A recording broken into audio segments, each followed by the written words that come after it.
Buenas tardes, mi nombre es David Sims y moderaré el evento de hoy, el cual está organizado por el Departamento de Filosofía, Lingüística e Idiomas del Mundo. El capítulo Gamma Chi de Sigma Delta Pi y el Club de Español. Hoy tendremos la oportunidad de dialogar con Vladimir Chávez, profesor asociado de español en la Universidad de Osfar en Noruega. Es un académico universitario, periodista, ensayista, crítico cultural y escritor ecuatoriano. Antes de comenzar la entrevista, tendremos algunas palabras de la profesora Mary Baldridge, directora del Departamento de Filosofía, Lingüística e Idiomas del Mundo y profesora de lengua extranjera. Palabras de Mary Baldridge y la profesora asistente Leonor Tejano, asesora de Sigma Delta Pi. Y profesora Baldridge, usted tiene la palabra. Gracias, David. Bueno, primero sí, soy Mary Baldridge, la jefa del Departamento de Filosofía, Lingüística y Lenguas Mundiales, y quiero darles la bienvenida a todos de parte de nuestro departamento.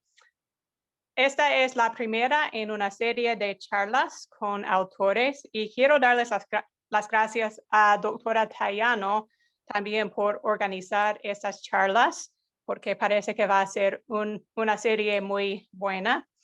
A nuestros estudiantes por participar y por perfeccionar su español mediante entrevistas con autores. Pero especialmente quiero darles las gracias al profesor Vladimir Chávez por participar con nosotros. Espero que sea una charla muy fructífera y estoy segura de que sea muy interesante. Entonces, pasamos la palabra a doctor Tejano. Perfecto. Es verdaderamente muy difícil añadir algo a lo que has dicho, Mary, pero yo quería decir que a nombre de Sigma Delta Pi estamos todos muy contentos de poder organizar estos eventos y también quisiéramos agradecer a nuestro departamento por permitir organizarlos y a los miembros del Club de Español, de Spanish Club, por la activa participación en estos eventos. Y por supuesto quisiéramos agradecer a Vladimir Chávez, un colega que es verdaderamente admirable, tanto como académico que como escritor, por aceptar y por ser nuestro primer invitado en esta serie de presentaciones. Gracias a todos. Gracias, Vladimir, por estar aquí. Bien, muchas gracias a todos ustedes. Tal vez deba decir un par de palabras, agradecer la presencia de todos ustedes, agradecer las palabras generosas de Mary, las tuyas, Leonor, y también la moderación de David. Muchas gracias. Ahora tendremos la entrevista con el profesor Chávez. La entrevista será conducida por Hunter Carr y Lauren Evanson.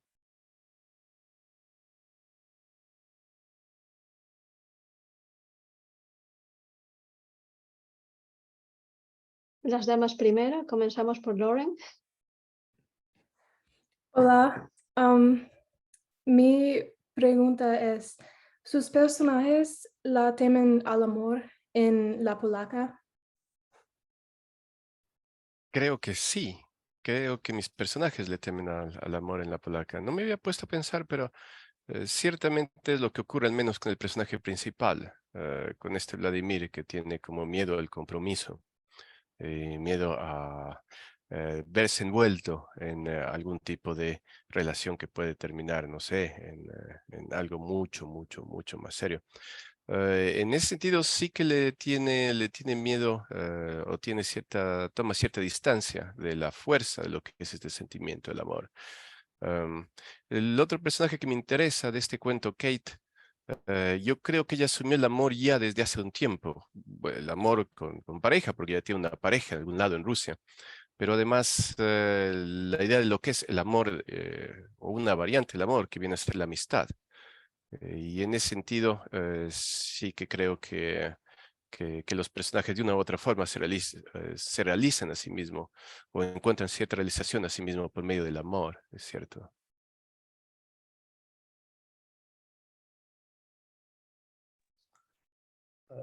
¿Qué piensa del amor de lejos? Bueno, alguna vez lo tuve que vivir yo mismo y yo creo que ese escepticismo que se puede encontrar en algunos de los personajes en la historia es el escepticismo, es el recelo que yo puedo sentir hacia ese tipo de relación, que creo que de pronto podría funcionar más o menos bien al principio, pero en verdad, no mucho más que al principio. Me parece difícil de mantenerlo, ¿no?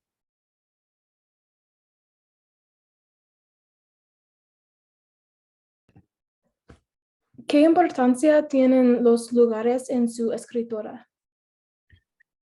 Son en verdad importantes en el sentido de que los cuentos que yo he escrito normalmente tienen personajes que son migrantes de una u otra forma. Son personajes que encuentran a otros personajes que son de otra cultura. Y cuando hablamos de eso, estamos hablando también de movimiento, de espacio.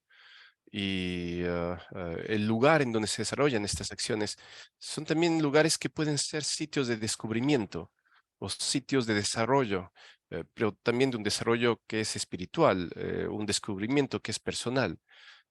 Y que más se podría esperar de un lugar que es completamente nuevo, sino una aproximación hacia ese sitio. Y mientras estás en un lugar que es distinto y empiezas a acostumbrarte, al mismo tiempo también empiezas a descubrir cosas sobre ti. Entonces, los espacios sí que son importantes, sobre todo porque indirectamente es un tipo de literatura migrante lo que yo escribo.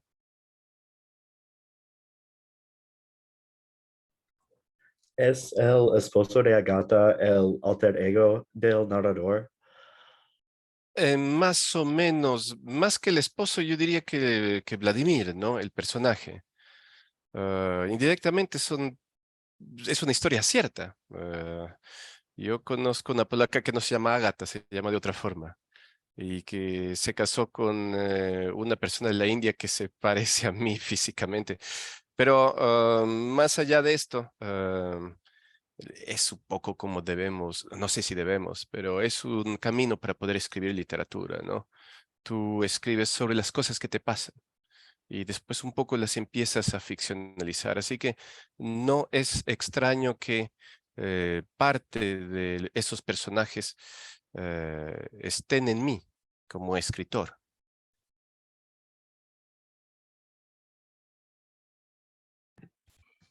¿Es común encontrar elementos autobiográficos en su escritura?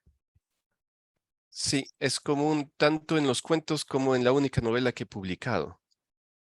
Por un lado me hace sentir más cómodo. Me hace sentir más cómodo porque me da la idea de que tengo más control sobre lo que yo escribo. Pero también me hace sentir cómodo porque siento que es más verosímil o que da la idea de ser más creíble si cuento algo que me ha pasado, aunque lo ficcionalice un poco, a que si escriba algo que es completamente ajeno a lo que yo he vivido. Entonces, me hace sentir mejor, eh, me hace sentir cierta paz escribir de esta forma. Sí.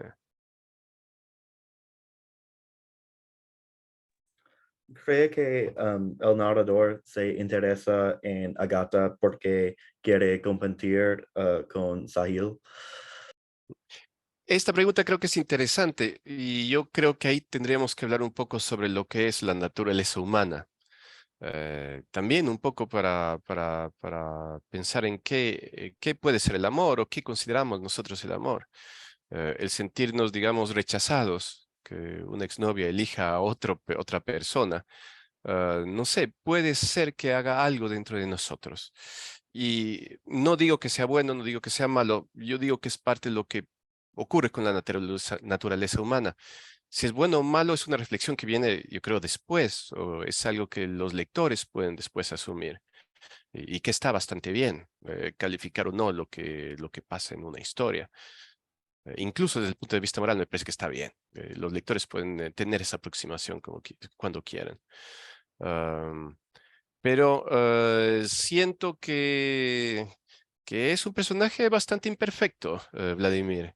Y una de esas imperfecciones se la nota acá, se nota en esta actitud. Sí.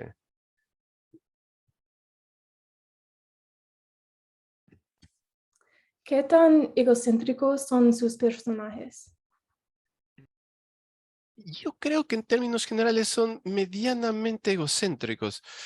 Sí que estoy trabajando ahora con un par de proyectos donde creo que los personajes principales son un poco más egocéntricos de lo que es la norma en mi escritura. Pero eso siempre depende del tipo de argumento que uno quiere desarrollar, ¿no? En ocasiones necesitamos personajes egocéntricos. A mí como autor no me interesa demasiado la gente egocéntrica, pero claro, si tengo que escribir una ficción, desarrollo el personaje egocéntrico si lo necesito y trato de hacerlo tan bien como sea posible. Pero depende siempre de la trama, de qué es lo que quieres hacer con el personaje.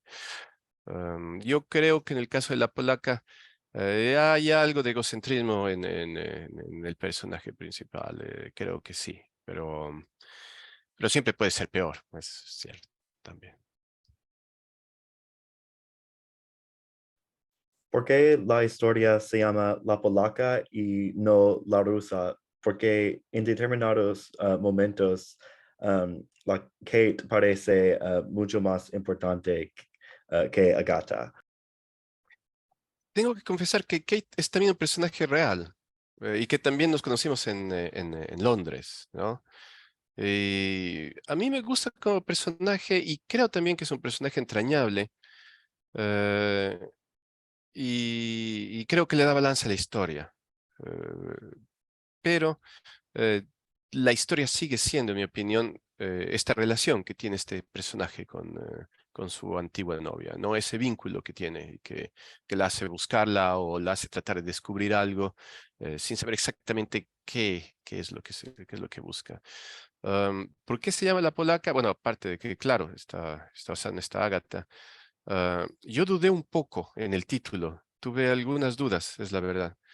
Y al final me pareció que la historia era más sobre Agatha que sobre otro personaje. O sea, o las dudas que hay respecto a Agatha que sobre otro personaje. O sea,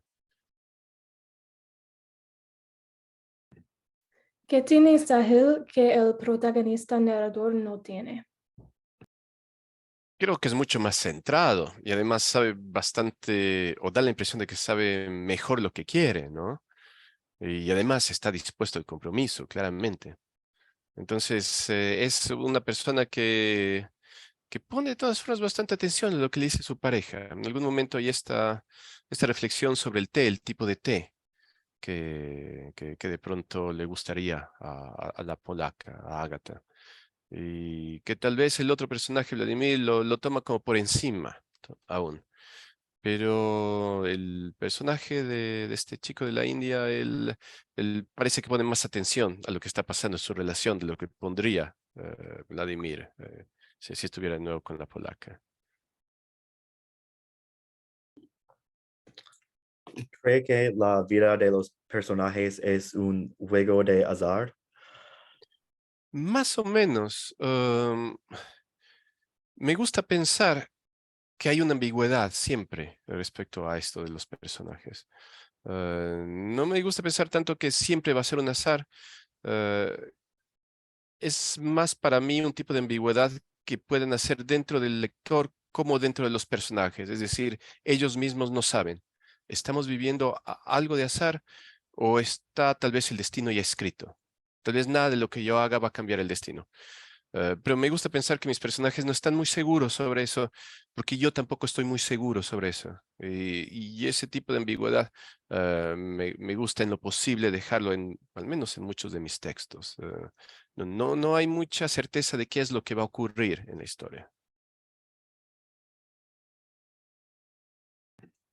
¿Qué significan las alusiones a la abuela del narrador? Sí, son alusiones a los orígenes del narrador, que igual tiene relación con esta pregunta anterior de los espacios, ¿no? También es una historia cierta. Cuando yo describo la abuela o describo lo que ha dicho, Lodli Wasipichai, etcétera, pienso en mi abuela, es la verdad. Así que es, eh, es un ancla, es un elemento que permite al narrador recordarle que realmente viene de otro sitio y que además tal vez algunas de las respuestas a lo que estaba buscando puede estar dentro de su origen o ya está dentro de él. Lo único que tiene que hacer es un poco recordar o buscar o todo ya está más o menos listo, pero tiene que buscar un poquito de todas formas. Tengo una pregunta muy más general. ¿Qué es su proceso de escribir? Sí, yo normalmente lo que hago es, tengo como una base de ideas, un documento de Word. Se me ocurre algo, pongo una línea. Se me ocurre otra cosa, pongo una línea. Hasta que llega, no sé, un fin de semana, después de algunos meses, donde empiezo a ver las líneas y trato de volverlas como darle cierta estructura, a ver si pueden conectarse entre ellas. Cuando ya tengo alguna idea clara que me gustaría desarrollar, la trabajo como el primer trabajo del día. Es decir, lo primero que hago después de desayunarme, después de desayunar, después de ducharme, antes incluso de revisar los trabajos de los estudiantes, lo que sea, le dedico una hora a escribir un poco esa ficción. Entonces, mientras siento que estoy despierto, que tengo toda la energía, le dedico esa parte del día a mi ficción. Y normalmente escribo una hora cada día de lunes a viernes. Los fines de semana son más un poco para organizar lo que vienen a ser las ideas. Y que es algo que de hecho estoy haciendo en las últimas 2, 3 semanas. Hubo un pequeño periodo de tiempo donde no escribí nada, no tenía nada en mente, pero ahora ya estoy pensando en otros proyectos y escribiendo al respecto. Sí. ¿Siempre quiso ser profesor y escritor? No, siempre quise ser escritor, pero lo de ser profesor me ayuda a ser escritor porque yo no conozco a nadie, bueno, conozco una persona, uno de mis directores de tesis en la Universidad de Nueva York. Debe ser la única persona que conozco que vive porque vende sus libros. Es decir, no hace más que escribir y vender libros, sus libros, ¿no? Pero el resto de escritores que yo conozco, en verdad, hacen algo más, no viven solo de la venta de libros. Y ser profesor de literatura me permite estar cerca de lo que me gusta, que es escribir literatura. Y claro, leer, o sea, que es una cosa tremenda porque a mí me pagan por leer literatura. Obviamente tengo que escribir artículos académicos, y etcétera, etcétera, pero yo elijo un poco los libros que me gustaría leer. Y si me gusta el libro y tengo algo medianamente inteligente que decir al respecto, pues escribo un artículo y genial, a mí me parece fenomenal. Entonces, un poco por el asunto laboral, es que claro, estoy más metido en la enseñanza, lo cual me parece estupendo, a mí me gusta igual.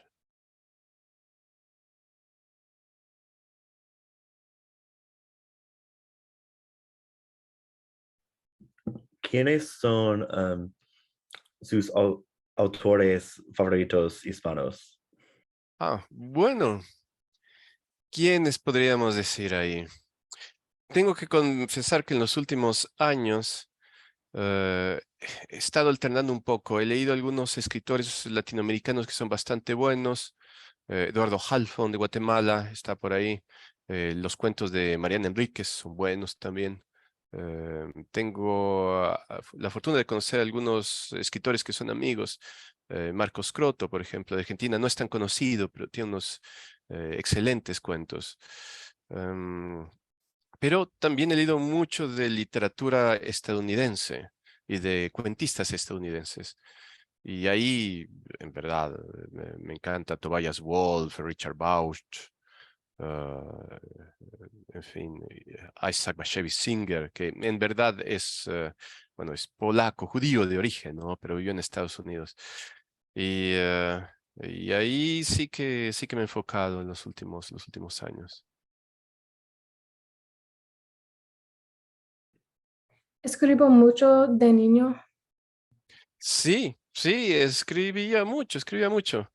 Creo que mi madre guarda todavía algunos cuadernos de eso. Seguramente no era nada, estoy convencido de que no era nada publicable, pero sí que escribía un poco y además tenía como un pequeño cómic. Yo hacía un cómic y era una historia completamente fantástica. Era una historia de hombres lobos que estaban metidos en un barco. Una cosa loquísima, pero que me gustaba mucho y a mi vecino, a mi hermano menor, les gustaba también leer las historias que escribía de este hombre. Además, soy malísimo para dibujar, pero creo que la historia en sí tenía su gracia. Así que sí que escribía mucho de pequeño. Bueno, me entretenía con eso, pero incluso más que escribir, leía mucho, igual que ahora. Sí.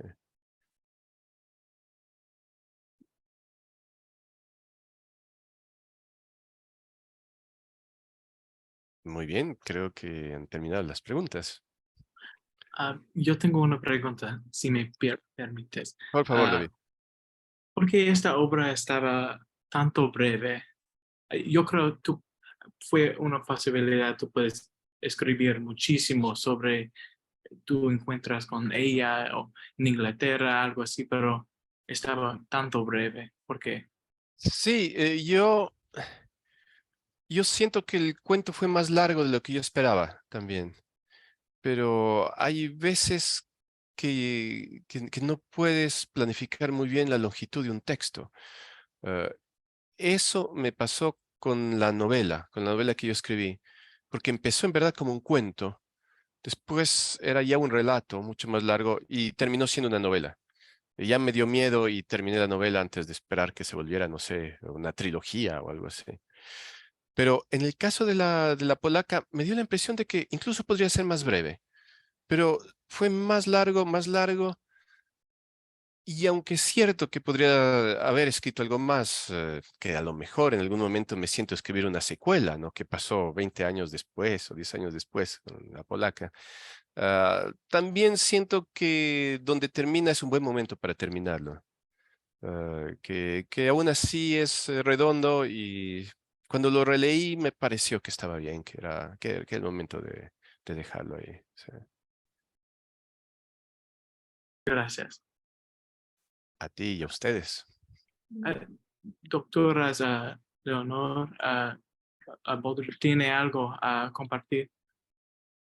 Yo tengo algunas preguntas, no sé si Mary tiene también. Comienzo con las preguntas, no sé si Mary tiene también preguntas. Entonces, Vladimir, hay varias mientras estabas hablando. Tú hablas de que la escritura te da paz o que buscas paz en la escritura. ¿Cómo alcanzas esta paz escribiendo? ¿Prefieres que acumule las preguntas o una?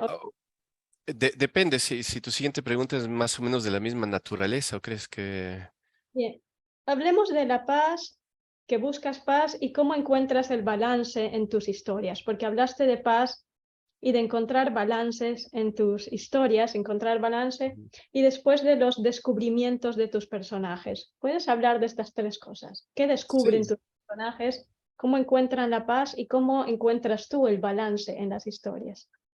sí. Lo del balance es un asunto técnico, Ujú. más en el sentido de que he leído mucha literatura, en verdad. Eh, no voy a decir en absoluto que soy un buen escritor, nada de eso, pero sí que soy un buen lector. Y poca gente, de pronto no hay mucha gente que se enorgullece de ser buenos lectores. Yo creo que lo soy. Y cuando lees mucho, tienes también una idea de cómo una historia más o menos puede funcionar, dependiendo de la naturaleza de la historia, dependiendo del argumento, dependiendo de lo que tú quieras hacer también, o del punto de vista. Y en esos casos, tú lees, o yo escribo un texto, lo leo, lo dejo descansar, normalmente unas semanas. Después lo vuelvo a leer Y ahí me doy cuenta que de pronto falta algo, que no hay realmente un balance para que esta historia sea una historia que a mí me guste y que me parezca que pueda comunicar lo que yo quiero que va a comunicar. Entonces, ya es un asunto más técnico, en este caso lo del balance. Sobre los personajes, creo que en verdad todos mis personajes principales son como perseguidores de algo, como que buscan algo. Puede ser que busquen algo que, o sea, o tal vez conocer a una persona, o tal vez busquen algo que perdieron en la infancia, o algo material, pero que en el fondo puede ser metafórico de algo más. Y esta idea de que persiguen algo también le da cierta fluidez a la narración. Entonces, claro, tienen un tipo de inestabilidad los personajes y creen que de pronto lo pueden conseguir o conseguir esa estabilidad si es que buscan y consiguen algo. A veces lo conseguirán, a veces no, en fin, pero un poco me parece que mis personajes están a la búsqueda, son como intranquilos, están inquietos con respecto a algo. La tercera pregunta, Leonor, era... Era qué descubren, no solamente qué buscan, también qué descubren. Sí, y yo siento que algunos de las buenas historias que he leído, al menos, no las que he escrito, tiene relación también con un tipo de crecimiento personal o de descubrimiento personal, de que de pronto había algo ahí en el personaje que no se había dado cuenta y después de un rato o de un tiempo, después de ciertas circunstancias, el personaje ya no es el mismo que había empezado al inicio de la historia. Entonces hay un tipo de evolución porque hay un descubrimiento de algo relacionado con su propia esencia.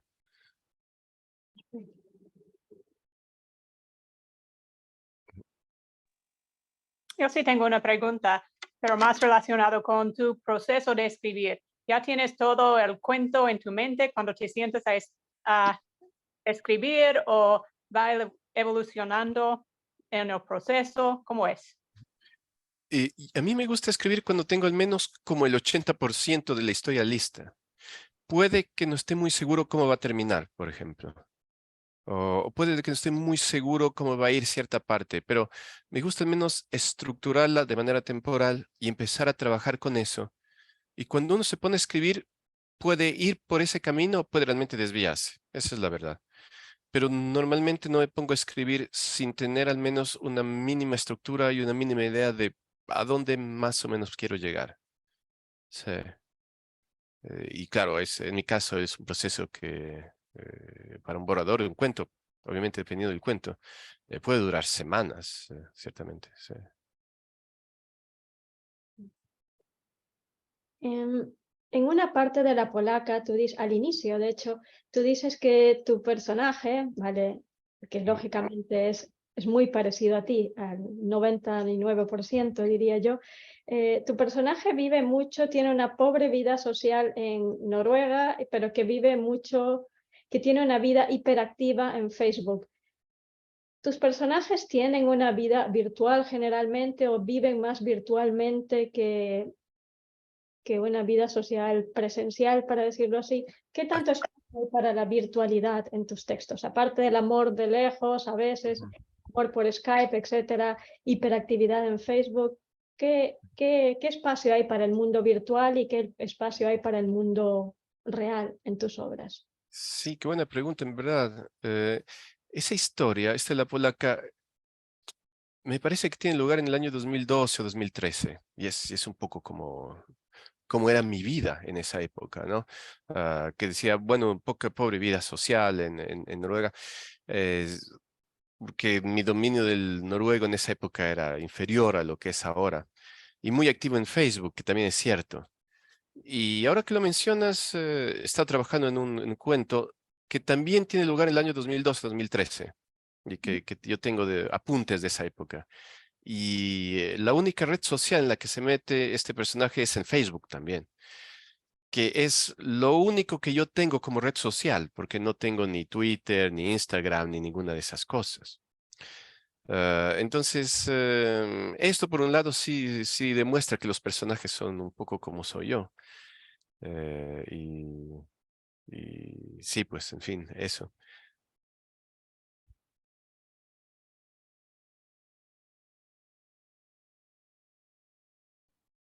¿Alguna otra pregunta? Si no, yo tengo como 150. Muy bien. ¿Alguien más tiene alguna pregunta? Pero hablemos de los... Dijiste algo muy interesante que es lo de los personajes ancla, ¿vale? Ujú. Tú dijiste que tu abuela era un personaje ancla. Hay también personajes, además de tu abuela, otros personajes ancla y hay también personajes que son una suerte de torbellino que desestabilizan a tus protagonistas.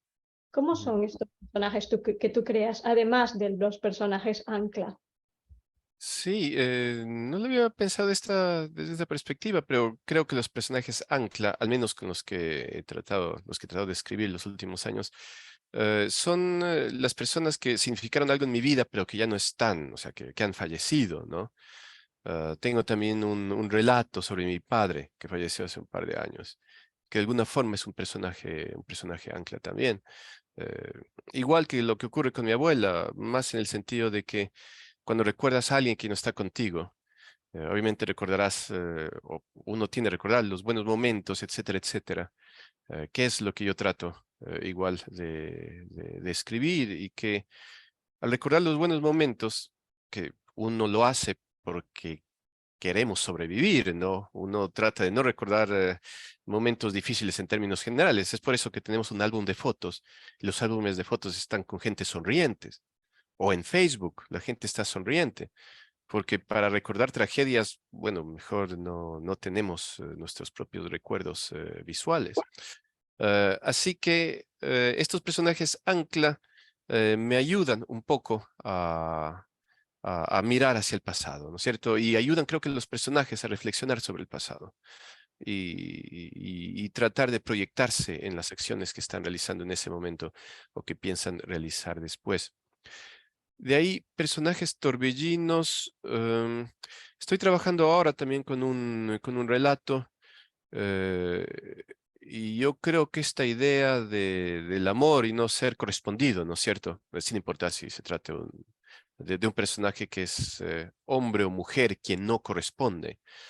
Ah, Creo que esta idea de tratar de personificar el desamor en sí mismo es un tipo de torbellino para los personajes. Y no sé, de pronto para el lector, o es al menos las intenciones que yo tengo de que se vuelva así un pequeño terremoto para el lector cuando uno lo lee, ¿no? Entiendo. Tú dices que usas la escritura para recordar. ¿También la usas para cambiar y para olvidar? Sí, sí, creo que sí.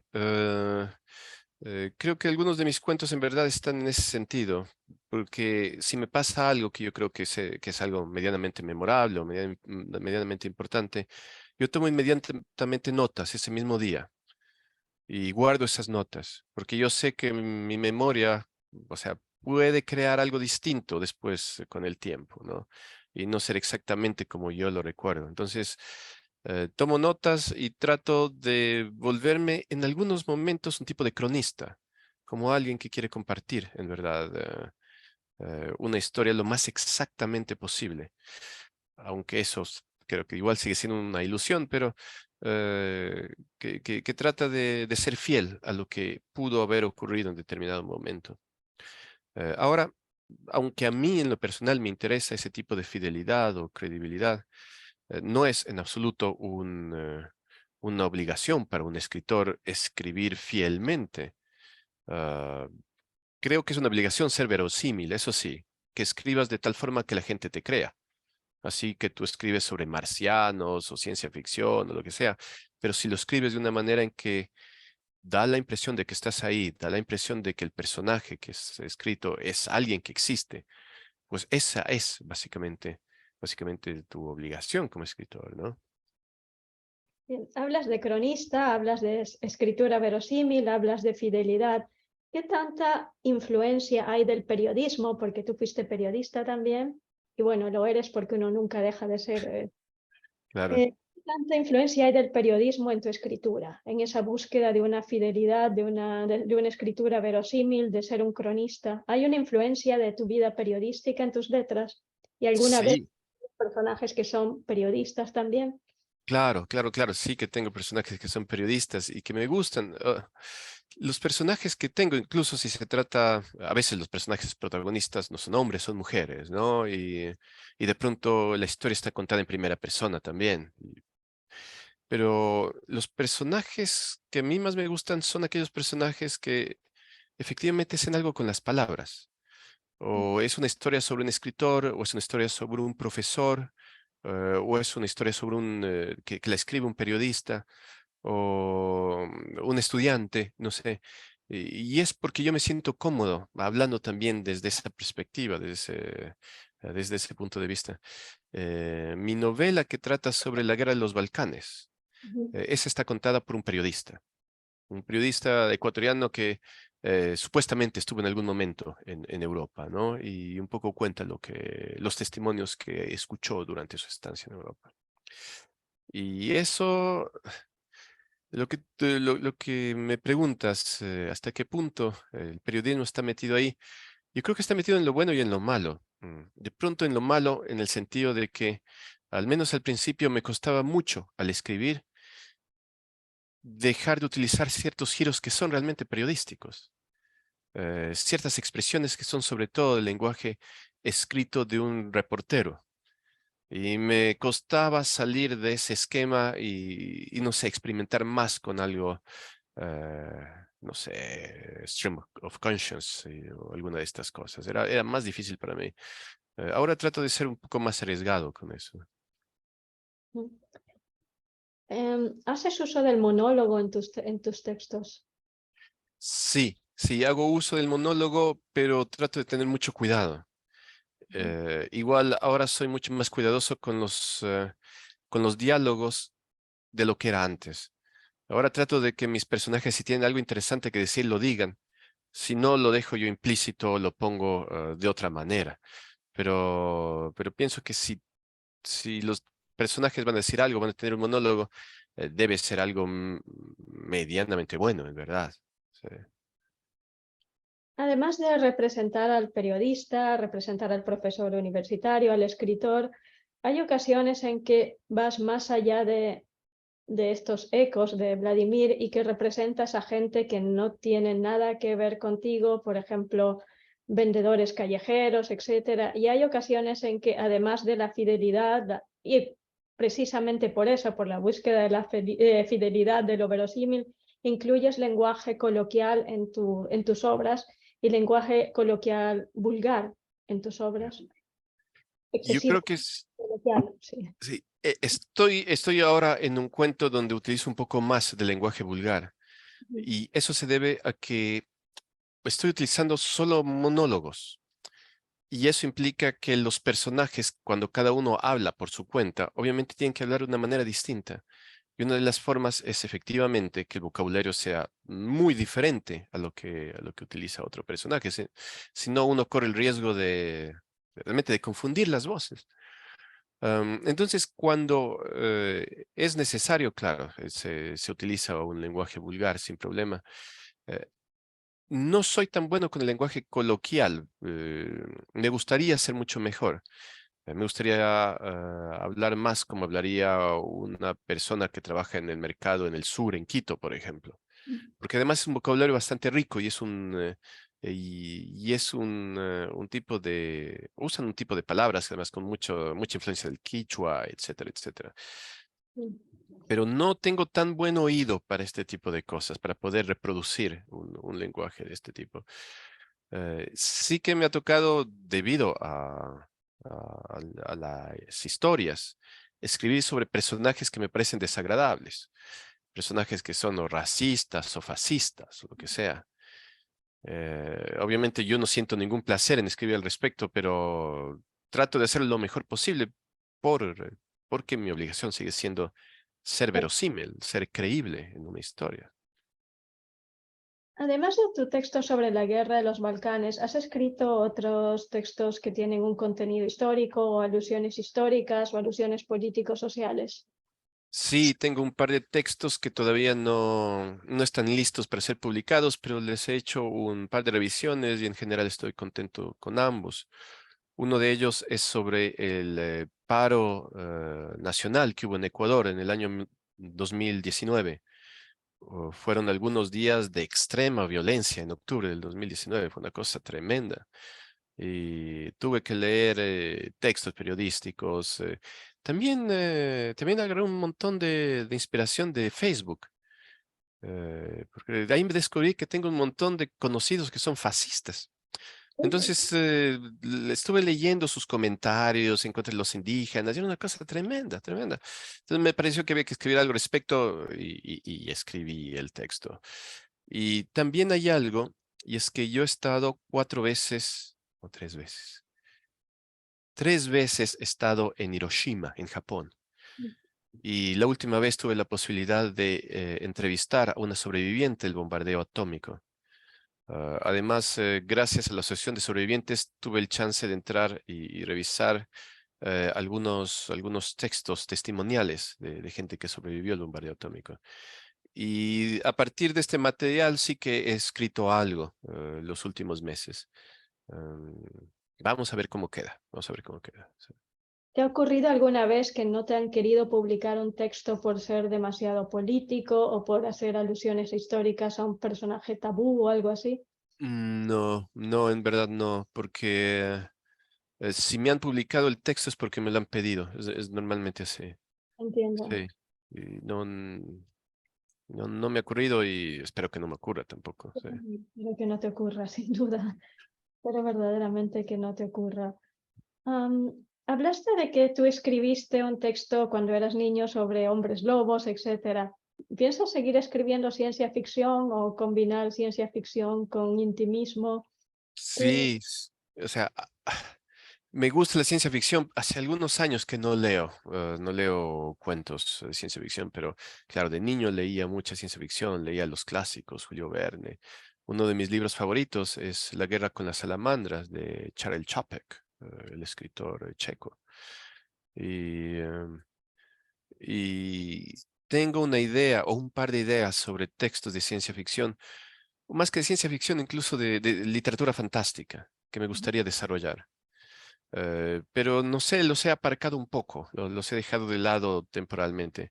Tengo una idea, creo que pueden ser buenas ideas, pero hay otros proyectos en los que estoy trabajando antes, entonces no los he desarrollado. Pero no, yo tengo un profundo respeto por la ciencia ficción y la literatura fantástica. Sí. Entiendo. Y sobre el horror, ¿has escrito textos de horror?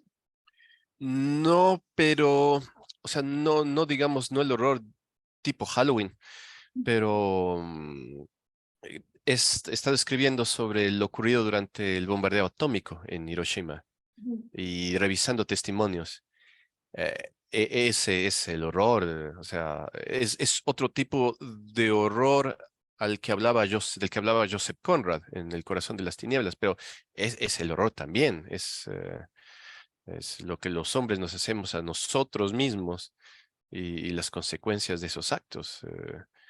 Y las cosas que me contó la sobreviviente, los testimonios que he leído, en verdad son bastante fuertes. ¿Es a partir de esta sobreviviente que te vino tu interés por estudiar las patologías, las enfermedades, etcétera? ¿O no No, pero tiene relación con Japón, porque uno de mis mejores amigos, él es mitad japonés, mitad ecuatoriano, somos amigos desde que teníamos 15, 16 años, en verdad, y él vive en Japón ahora. Una vez que lo visité, me acuerdo que fue el año 2013, un amigo suyo se había enfermado y se enfermó de esta horrible enfermedad que es la esclerosis lateral amiotrófica.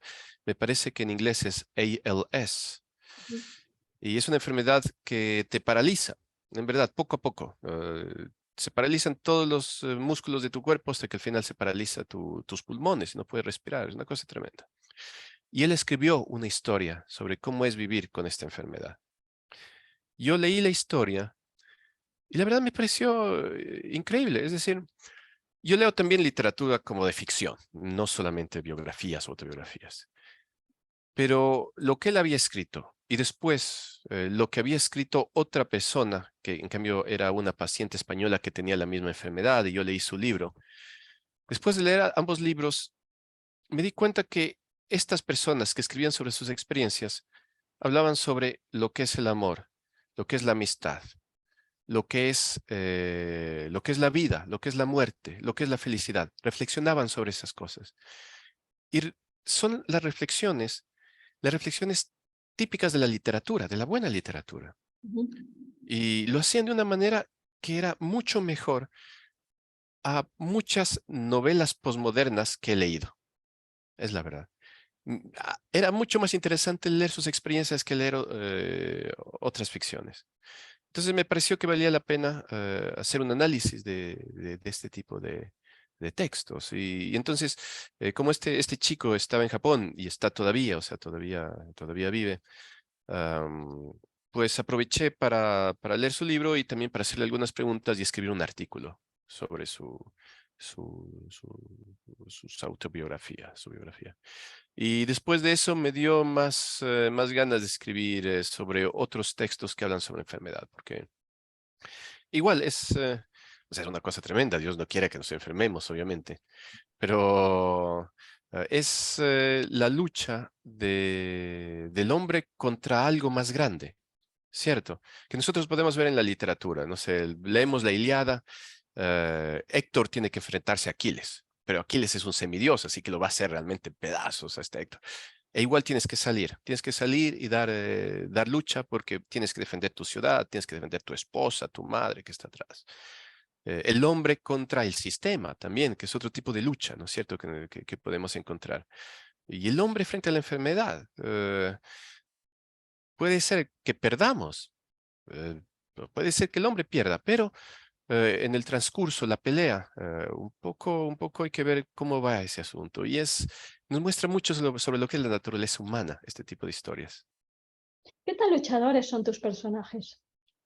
Yo creo que los de la colección en donde aparece la polaca son suficientemente luchadores en general. Sí, son gente que a lo mejor no tiene muy claro su objetivo final, pero sí son capaces de hacer sacrificios para poder llegar a donde llegan. Entonces, tal vez indirectamente hay algo de esto, de que si eres perseguidor, o sea, trata al menos de ser un poco coherente y trata de llegar hasta donde te lleguen las fuerzas. ¿Y qué tan cobardes pueden llegar a ser? Porque los seres humanos y los personajes literarios son siempre paradójicos. Entonces, Sí, me pueden gusta, me gusta también que sean un poco cobardes. Me gusta que tengan defectos, esa es la verdad. Y como muchos de estos personajes de una u otra forma nacen por historias relacionadas conmigo, son semi-biográficas. eh, no me molesta mucho poner o mostrar mis propias debilidades en esos personajes. No porque yo esté orgulloso de eso, sino más porque creo que lo vale para la historia y para la verosimilitud de la historia. ¿Y qué tanta ingenuidad y malicia pueden llegar a tener? Yo creo que son menos maliciosos. Ahora estoy trabajando con un personaje que es bastante más malicioso de lo que normalmente son mis personajes. Y un poco desagradable también, este personaje. Pero yo creo que en general los personajes son hasta medio buenistas, o sea, medios como con cierta tendencia al buenismo, lo cual no lo veo mal, en verdad. No lo veo mal mientras parezcan verosímiles y cuando los escribo siento que son verosímiles. Creo que son cándidos y creo que esa es una desventaja en el mundo en que viven, de ser cándidos, ser un poco ingenuos. Pero creo que en el fondo son reales, son honestos consigo mismos. Entonces, sí. ¿Hay alguna historia que te has arrepentido de haberla escrita y que dijiste después, ¿por qué diablos escribí esto? Bueno, no me he arrepentido, pero en esta historia, la polaca, Ágata, que no se llama Ágata, la leyó y no le gustó mucho. No le gustó demasiado. Y claro, me bloqueó completamente de su Vida. lista de contactos. Sí, no sé, a mí me pareció que cuando escribí la polaca, me pareció que Agatha tenía un papel muy simpático, que era una persona como muy simpática y era una persona muy consecuente con sus actos. Me pareció que quien peor papel, quien peor rol tenía en esa historia era Vladimir. Es decir, que yo era un duro conmigo mismo. Sí, que tal vez yo debía haberme bloqueado a mí mismo de Facebook, haberme dejado de hablar por haber escrito de esta forma sobre mí mismo. Pero claramente a Agatha no le pareció que era así. Así que, pero no me he arrepentido de escribir. No. Con honestidad, quien te debería odiar es Sahil. O sea, lo describe Sahil, como alguien que solamente juega póker, que está casado por papeles, etcétera. Es esa verdad. parte también es cierta. Tal vez por eso te copió Agatha. A ver, probablemente haya sido por eso que Agatha, pero de ahí me parece un buen tipo, o sea, me parece bacán que estén juntos, que se hayan encontrado, pucha, y que el mundo les sonría. Sí, todo el mundo te cree en este. ¿No es cierto? Puede ser una secuela donde nos encontremos 10 años después. Y para, o sea, a lo mejor para encontrarnos y demostrarnos que fue una gran decisión haber continuado juntos. No sé. Yo no sé si han surgido mientras discutíamos otras preguntas del auditorium. Mary dice que en este momento su internet se fue, como nos Ok. pasó a nosotros, así que Sí, nos no pasó. es solamente verosímil, es verdad. Aquí estamos teniendo problemas de internet hoy. No sé si hay preguntas de Hunter o de Lauren o de David. ¿Tienen alguna pregunta? Eh, Porque si no, yo tendría una pregunta. Vale, que no Si sea no, que yo quería saber, que me expliquen lo que es este Club del Español, que me cuenten qué es. Veamos si tienen una pregunta y después David te cuenta que es el Club del Español, del que tú eres uno de los primeros protagonistas, de hecho. Vale. Estoy muy emocionado sobre este club. Estamos intentando empezar un grupo quien quiere juntar la gente en la comunidad de la universidad a hacer una idea de una corazón para la gente hispanohablantes, para la gente quien quizás siente extranjera, eh, no siente como ellos están incluidos, pero hay un lugar para ellos, para nosotros a escuchar a su historia, a aprender sobre su cultura o cómo el dialecto se funciona. Es un grupo. Ayer tenemos la primera reunión y fue interesante porque estaba muy corto y estábamos intentando decir quién es quién papel yo tengo y a ella y a él, pero tenemos una idea que queremos hacer, queremos tocar la comunidad porque tenemos el poder a decir algo que pueden cambiar la comunidad de nosotros. Y hay un club del Cogelio al lado de nosotros y queremos visitarles y decir algo como tú puedes continuar estudiando español y aprendiendo a comunicar con gente quien quizá tiene una historia diferente de ti. Qué bueno, fantástico que tengan estas iniciativas y que nazcan también de los estudiantes. Me parece chévere. No, gracias por la explicación, David. Bien. Hunter, Gracias. ¿alguna pregunta? David siempre es estupendo. Es un gran estudiante. Hunter y Lauren, ¿alguna pregunta por ahí? Si no, yo sigo torturando a Vladimir por algunos minutos. ¿No hay preguntas? Vale, una pregunta muy personal, Vladimir. No muy personal, en realidad no es personal, es una curiosidad. Tú trabajas en Halden, donde está la cárcel considerada la cárcel más humana del mundo, más humana del planeta, la cárcel más benévola y la cárcel que rehabilita más a los seres humanos. ¿Has pensado alguna vez escribir sobre esta cárcel y has pensado alguna vez escribir sobre Anders Breivik? ¿Sabes sobre Breivik? No. Supongo que todos saben quién es Breivik, ¿no? Este loco que disparó, que mató más de 70 personas hace como 10 años aquí en Noruega. Noruega no es conocida por ser un país violento, muy al contrario. Me parece que el año anterior hubo, creo que fueron 27 asesinatos en todo el año, en todo el país, lo cual es una tasa de índice de homicidios muy, muy baja. Desafortunadamente, en lugares en América Latina, un fin de semana violento puede haber como 40 muertos en ciertas ciudades. Entonces, hay una gran diferencia entre Noruega y otras regiones. Entonces, sobre Breivik no, porque no sé. Yo recuerdo ese día porque, claro, fue, como decía otro escritor, y un escritor noruego, fue el día en que Noruega perdió su inocencia. Fue muy, Ah, yo viví ahí también en esa época, fue un periodo raro. fue raro y claro, cuando en la noche o muy entrada la noche ya dijeron que había matado a 70 y tantas personas, nadie realmente podía creer algo así.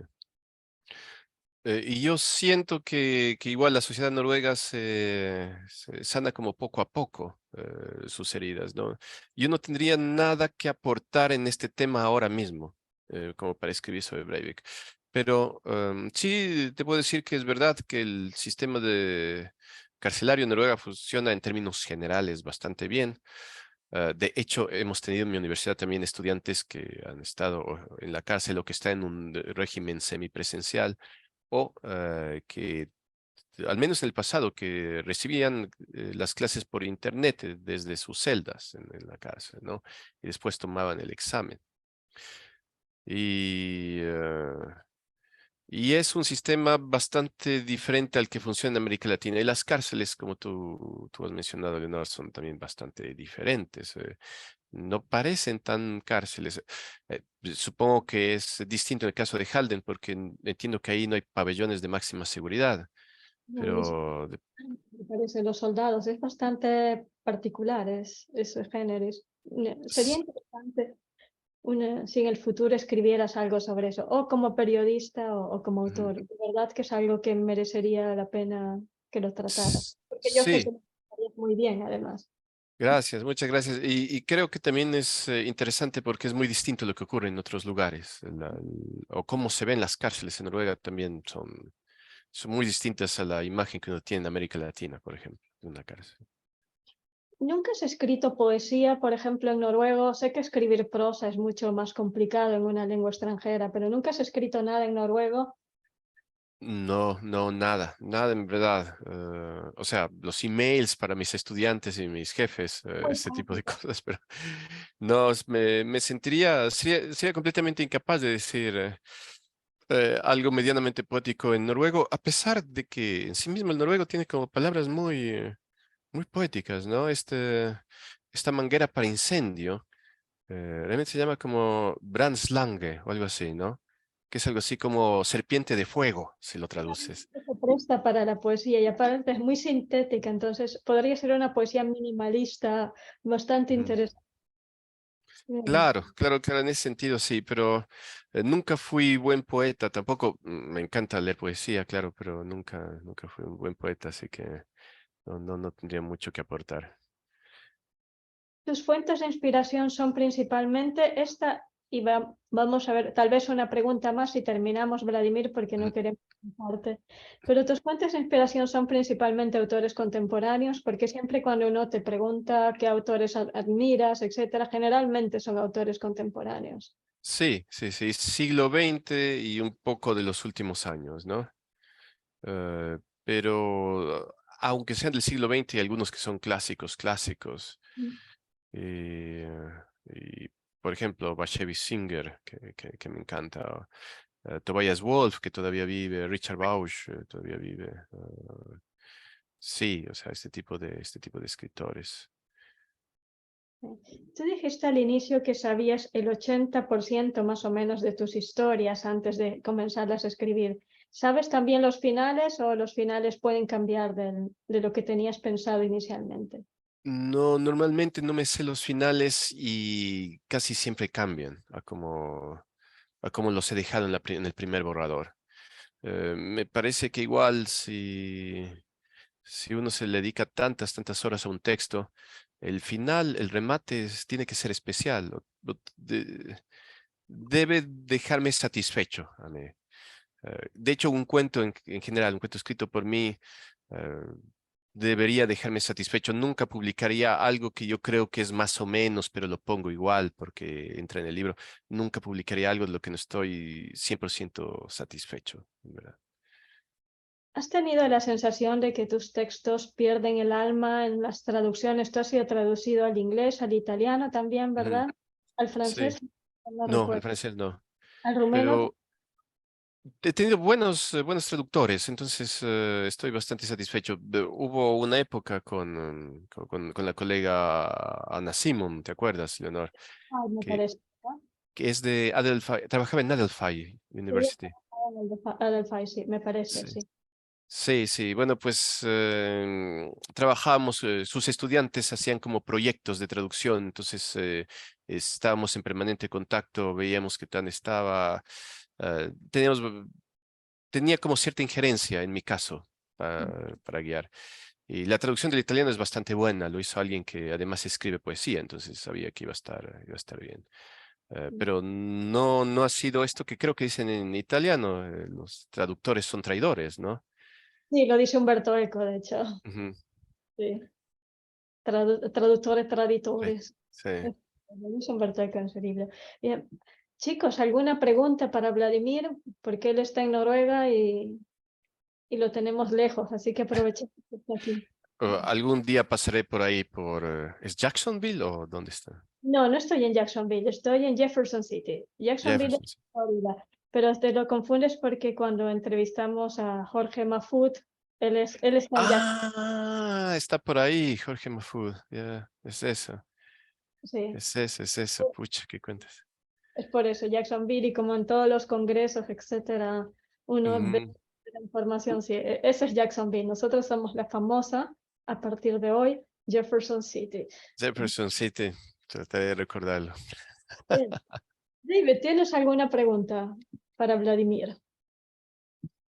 Uno, pero es muy aleatorio. Am, eh, ¿te gusta escuchar música cuando estás escribiendo, quizá, o cuál tipo? Porque estoy estudiando música también, estoy un poco Ya. curioso. Sí, yo escucho músicas, la verdad, estoy siempre con los auriculares, incluso cuando corrijo textos de mis estudiantes, pero también cuando trabajo. Solo dejo de escuchar música cuando trabajo en mis historias si hay algo que yo siento que tengo que leer en voz alta. Entonces ahí me quito la música, lo leo en voz alta, veo cómo suena y después me lo vuelvo a poner. Pero escucho mucha música antigua, mucha música de los años 80, rock and roll latinoamericano de los 80, de los 90. Muy poquito cosas actuales. Realmente muy poco de música actual. Y además, no solo rock de los 80, sino baladas mucho más antiguas, baladas que escuchaban mis padres. Hay un señor que se llama Roberto Carlos que debe tener 90 años, que es brasileño. Y las canciones de Roberto Carlos las escucho. O José José, que es un señor de México que ya murió. Son canciones muy antiguas, baladas sí, de hace mucho tiempo. Y en fin, me gusta Muy escucharlas. poéticas, pero también, ¿no? Textos muy poéticos. Sí, o bueno, al menos textos que dicen algo, ¿no? O sea, que cuenten alguna historia. Ahora a veces es difícil encontrar una canción que cuente algo, que diga algo, no sé. Bien. Lauren, ¿quieres decir algo sobre Vladimir, su análisis psicológico? Lauren estudia, ahora te los presento, que David es un tenor, es muy bueno, de hecho, mi cuñado, que es muy preciso sobre la música, dijo que es un gran talento. Muy Vale. bien. Lauren está estudiando psicología y siempre hace un análisis freudiano de nuestros personajes. Y Ah, Jorge es